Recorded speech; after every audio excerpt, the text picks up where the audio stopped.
Hello, welcome back to Mystic Revolution. Susana and I are so glad you're here. We are talking about strengthening our soul senses.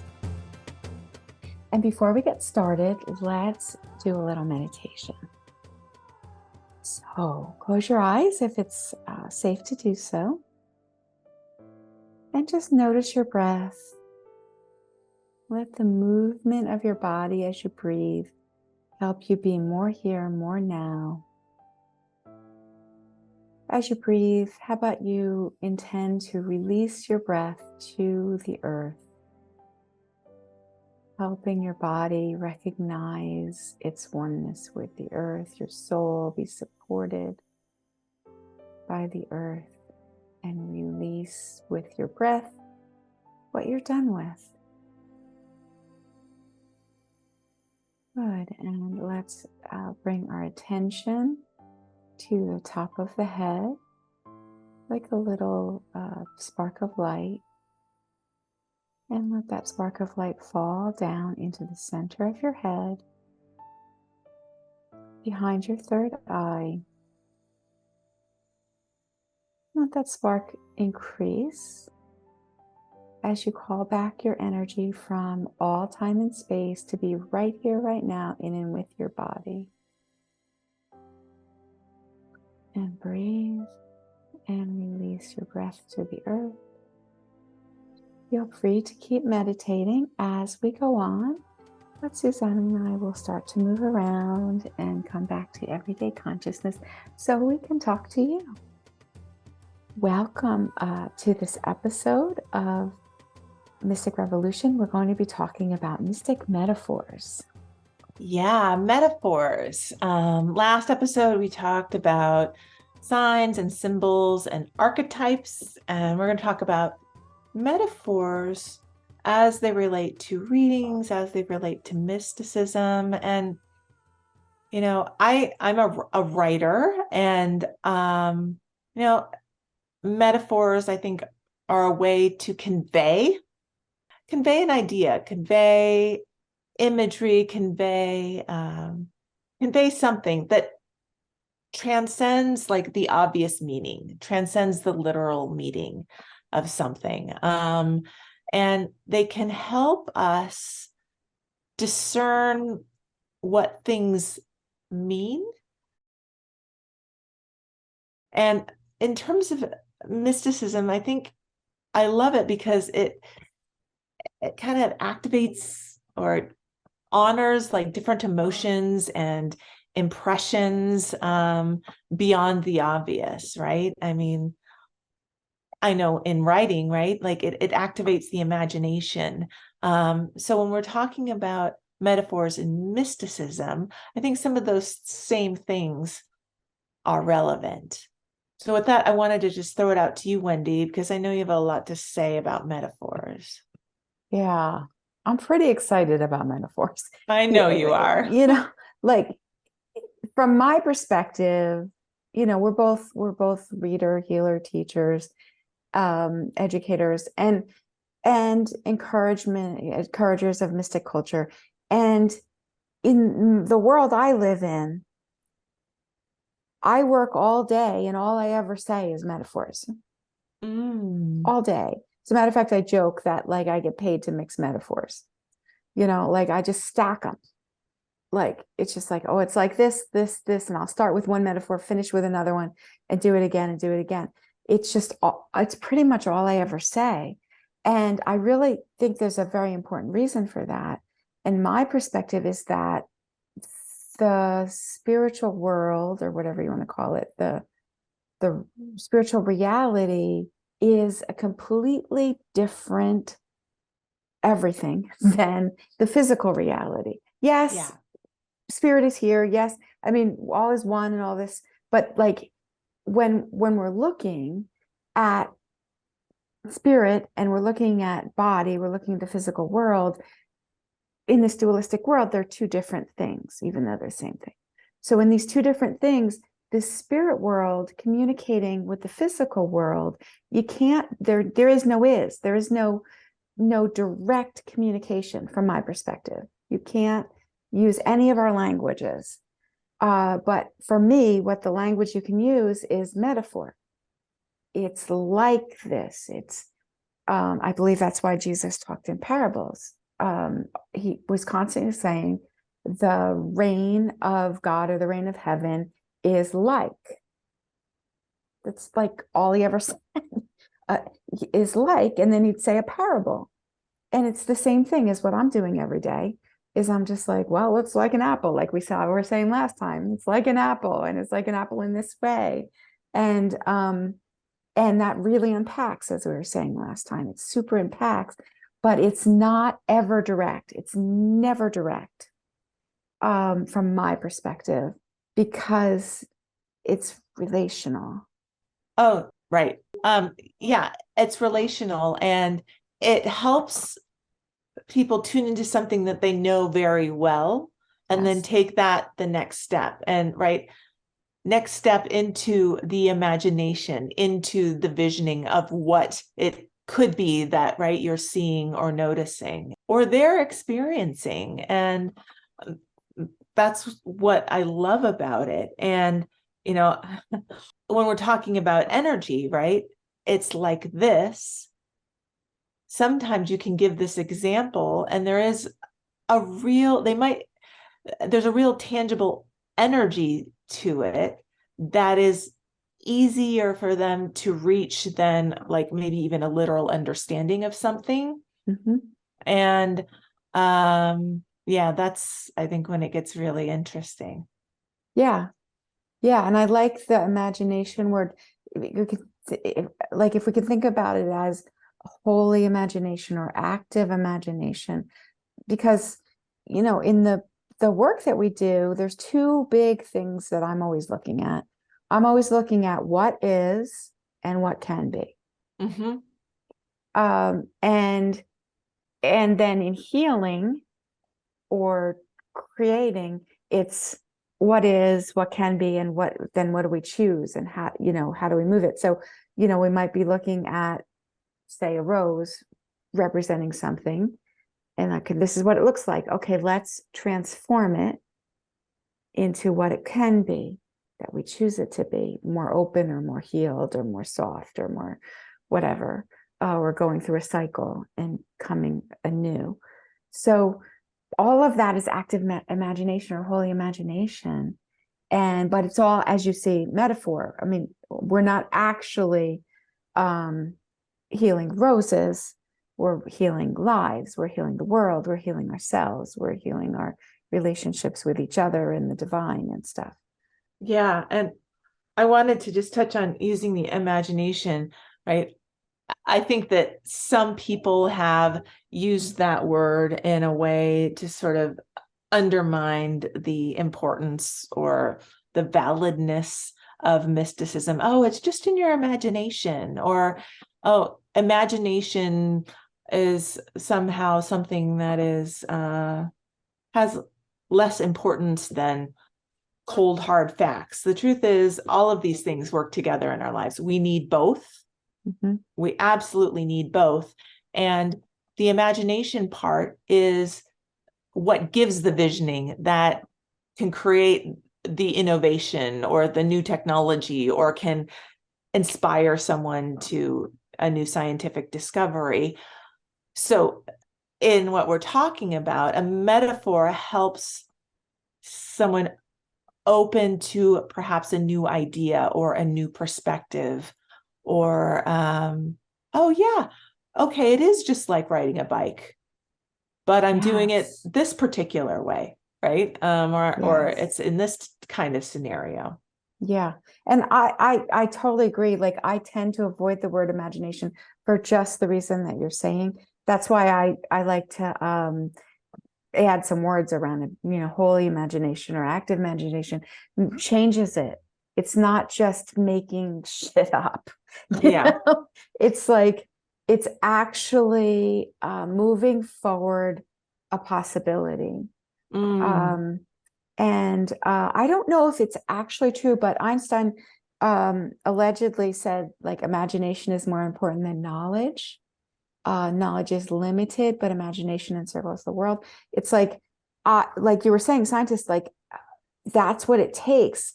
Somebody like Einstein or any of the great breakthrough scientists or creators, the knowledge only gets us so far. And then what? And then what? Then it takes that, you need that metaphorical leap.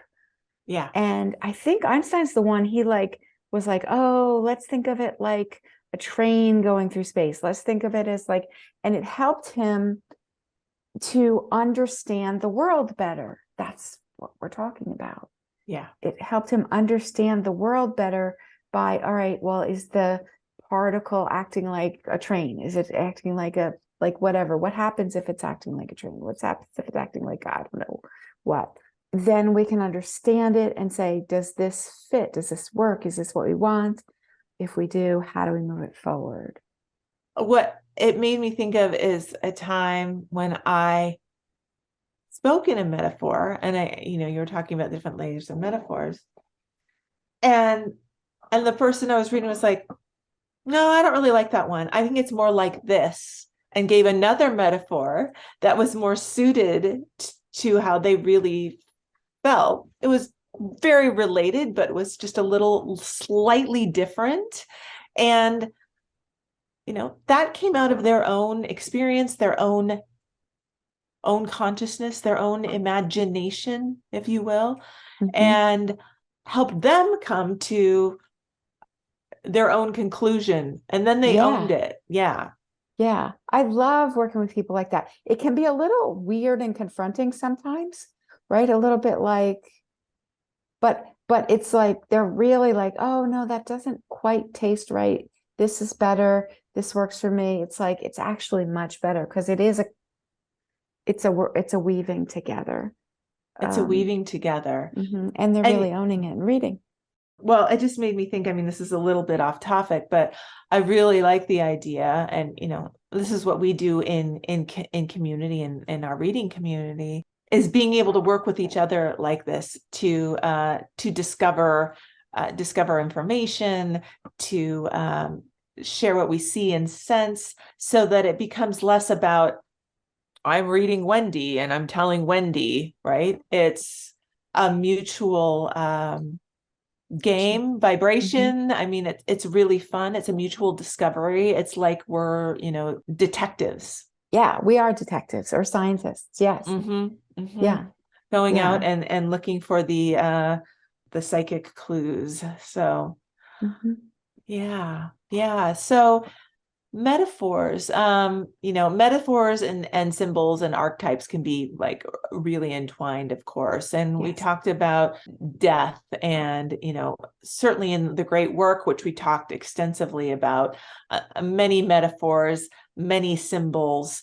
And one of the symbols that is often related to, I guess, spirit, which is also a sign for some people, is the butterfly. The butterfly is one of these symbols for transformation. So relating to the great work, which is about transformation, relating to death and resurrection, which is about transformation. But I also know a lot of people that believe that when they see a butterfly, it's a loved one. It's a sign that their loved one is coming in to say hello. And the image, the metaphor of the butterfly is just here for a short amount of time, right? And here flits in, and I'm just saying hello and then flying on. Yeah. Anyway, I just wanted to drop that one in because I really actually kind of like that idea. Yeah. And I really got excited when I heard that some butterflies, they go into the chrysalis and they become like just goo. Liquid. They really just totally decompose. And then those parts get totally remade.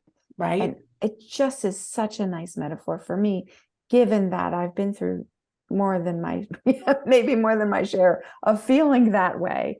It's just like, oh man, I am just goo. I am just like, I don't even know what's going on. And then as things go on, I don't even know who I am in the new way.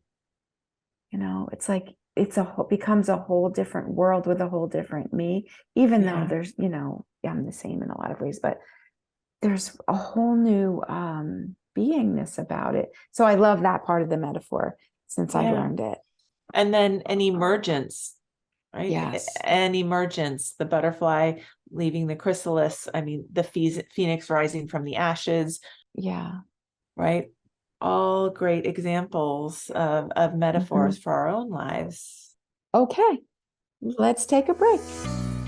Thank you, We Are Historically, for your conscious human apparel. Shop online at wearehistorically.com. Hey friends, Susana and I want to remind you that we offer a Mystic Revolution meditation. It's first Tuesdays at 4:30 Pacific. Please come as our guest. You can see our website for the link. And thank you for playing with us. Raise your vibration and energize your life with specialized Fibonacci tuning forks that deepen meditations and empower self-healing. Get your vibrational sound tools for personal enhancement at energybodytuners.com. Welcome back to Mystic Revolution. Susana and I are talking about mystic metaphors. So exciting. It's one of my favorite subjects. So, Susana, let's go. Let's go. So I think one of the overarching themes of this is that metaphors can really help us dial into things that we might not be fully aware of previously, right? It's a relational thing. It's like this, like something you might already know, but there's something else going on that helps bring in unknown information, insight, whatever. And I want to ask you about that because, right, you love metaphors so much. So much. They're like your favorite thing. Yeah, when we were having the break, I had this little picture, this little vision of what to say about this, which is that when we interface through metaphor with the other side, with the world of spirit, it can actually help us invite something completely new into this reality. Because if we have to actually, have the specs on something and really understand it, it's not new. No. It helps us just actually, without too much understanding or definition, just perceive something and invite it in, and it can help change us and our world. Yes. And that's really cool. I've never seen that before. We don't even know what we're doing exactly. We just know that it's like something waiting to be born. Something waiting to be born. Yeah. And I mean, while you were talking, I mean, it's another M word. And I know you also, in addition to metaphors, love alliteration. But, mythology with its many stories, metaphors, and archetypes also does that, right? It also does that. And that's why mythology, the stories have persisted. They are vehicles, they are metaphorical vehicles for us to open to something new, or open up into aspects of ourselves that maybe we've been aware of, or maybe coveted in other people, thinking, well, why do they have that, but I don't have that? Well, actually, it's available to every person. And so, all of these are just such great tools and ways to allow ourselves to experience more of ourselves, but more of the universe that we are operating in. Yeah. And one thing I enjoy about mythology is like it goes back in all the different cultures and through time. It's just like it's endless. And it's constantly being created. Yeah. Like, it's not always sure what's going to stay, but like Lord of the Rings, that's like, seems like, and Star Wars, and even some of the Star Trek and the Matrix, like they give us metaphors that actually help us in our lives. Yeah. And, when something does that, it sticks around. Yeah, it definitely sticks around. And I think I'm just going to throw in my own opinion here. I think we could all pay more attention to these things for our own expansion in consciousness, but in everything we do, in relationship, in how we work and operate in the world. As you say, there's a reason they've hung around for so long. And when you choose, well, this gets back into choosing how we're going to use it, and choosing it for our healing, choosing it for hopefulness. Yeah, I think it can make you feel not so alone in the world. But again, allow that opening to even greater meaning for your own life. Yes, and that leads to something I wanted to say, which is, consciously or not, we each have our own personal mythology. Right. And all these metaphors that we're talking about, when we see them for ourselves, when whatever we read or hear helps us, if we go to a reader or healer, helps us, we're constantly like filling our own well with our own metaphors and our own, and really building our personal mythology. I'm like this is my way, this is what helps me with my journey, this is what gives me courage. Yes. I think, like, I find there's a theme in some of I'm a pretty voracious reader since fifth grade. And when I started reading Chinese mythology, and it's one theme is like, where to find the courage, and where to find the hope, and where to find what draws me forward. Right. And I don't know if that's everyone, but like, these are some themes that I notice. Yeah.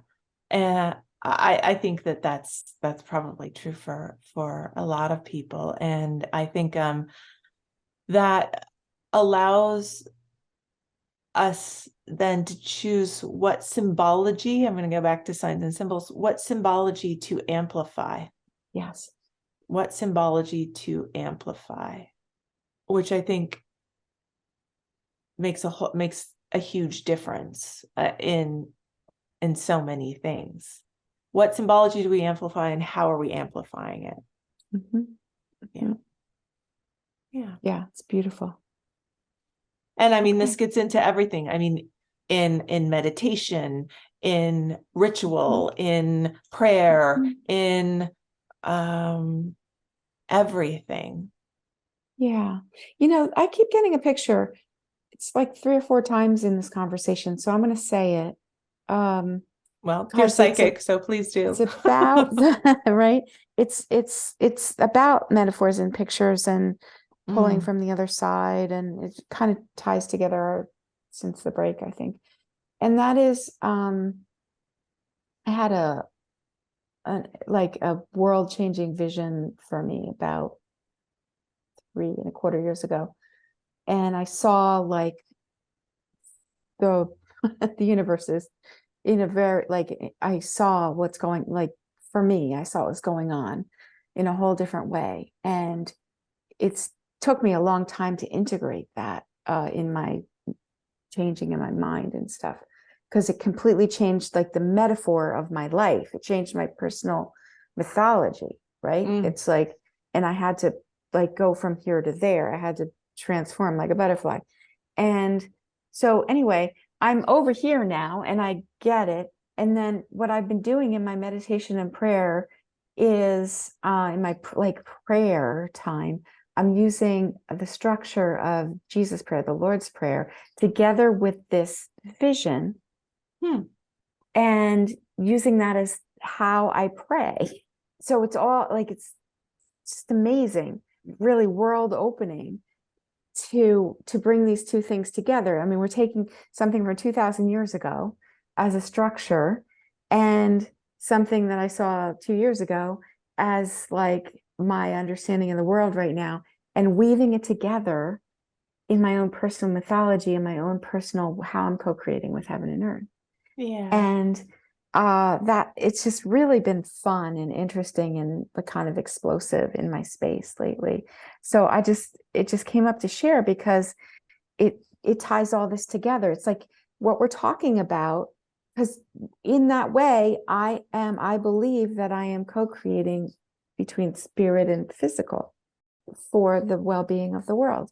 And that's really what we're talking about with metaphor, I believe. Yeah, I believe that too. And I mean, obviously, the same approach can be taken with any belief system, anywhere you gain spiritual inspiration. I mean, certain when we look at, the vast array of religion and belief systems around the world, I mean, all of them are metaphorical. All of them have their realness, and all of them have in their metaphors, right? And that's just fascinating to me. That we can so rich pull that. I mean, all the people in the world for whom all those things are part of their personal mythology. I mean, it's I love thinking about that stuff. And so we get to create out of those things. Yeah. We get to choose what to emphasize and what not to. And, I'll just speak for us, if that's okay with you. I mean, from our perspective, right? That which enhances, that which includes, that which is expansive, it just makes everything more exciting, and you notice more. Yes. You notice more, you gain more insights, you gain more wisdom, you gain more knowledge. So you get to dance in the flow. You get to dance in the flow of it all. Of it all. Yeah. Thanks so much, Susana. This is wonderful. I love this. Metaphors, yay! Yeah, thank Awesome. you. So all right. let's use some metaphors and meditate out. So we are breathing from the heavens, filling our chest and belly, releasing to the earth, noticing our bodies and the rhythms and everything we said today. Just take what's yours and let it settle inside you. What is yours in this conversation? What resonates with you? What do you want as part of your personal mythology? Oh, I like this picture. I like this metaphor. I like this idea. And then everything else, you can just drop. And our information energy comes back to us, and yours goes back to you. And notice you're shining like a spark of light in the center of your head, while your energy is inside your own space, and ours isn't ours. Bless you. Thank you so much for playing with us, and we look forward to seeing you next time in Mystic Revolution. Thank you. Thanks so much for playing with us. Please support Mystic Revolution by liking and sharing our show. And sign up to get notified when new content is available. We really appreciate it. Thanks. Thank you. Thank you for joining us. Have a happy always. Join us for our monthly Mystic Meditation on the first Tuesday of the month at 4:30 p.m. Pacific Time. Click on the link in the description to get more information and join the Mystic Revolution. We look forward to seeing you then.